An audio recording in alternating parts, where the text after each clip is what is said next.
نمیخواستم تو را از دست بدم، نمیخواستم به جون خود ستم.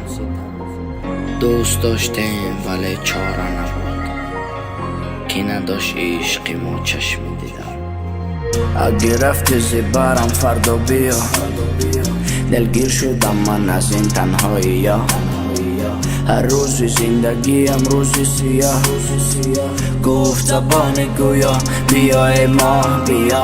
کجا شد وعده هایت؟ بگو جانم فدایت. نکردم من رهایت، از چی کنم شکایت؟ با چشمی تر بی خبر دور از هم شدیم. دیدی که من تنهایم، تنها با خدایم. حیث عشق تو تسلیمم، دختر معلمم. من که رنج ها کشیدم، بغض قفس سینم. دلگیرم و دلگیرم، نشد دستت بگیرم. دلگیرم و دلگیرم.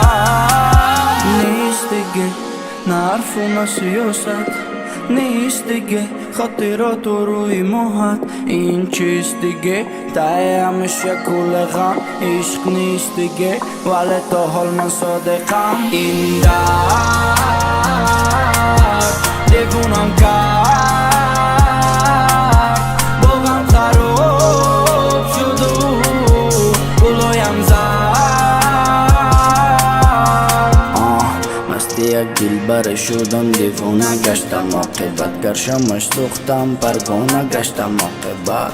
خواستم دستش بگیرم تا که رفتم پارک کشید آشنا. خواستم شوم بیگانه گشتم عاقبت. قیافمو ببین چقدر پژمرده شدم، سر زلفی دیگر شدی و دیوانه شدم. من تو کوچه رویایم بدونت، من که عشق گفتم و ساختم در میخونه شدم. یادت بخیر باشه به من نفس بودی تو، یادت بخیر باشه به من حوث بودی تو. الان که درگیرم ز غم دلگیرم، بگو کجای شهر که ز دورت میمیرم. حیث عشق تو تسلیمم، دختر معلمم. من که رنج ها کشیدم، بغض قفس سینم. دلگیرم و دلگیرم، نشد دستت بگیرم. دلگیرم و دلگیرم.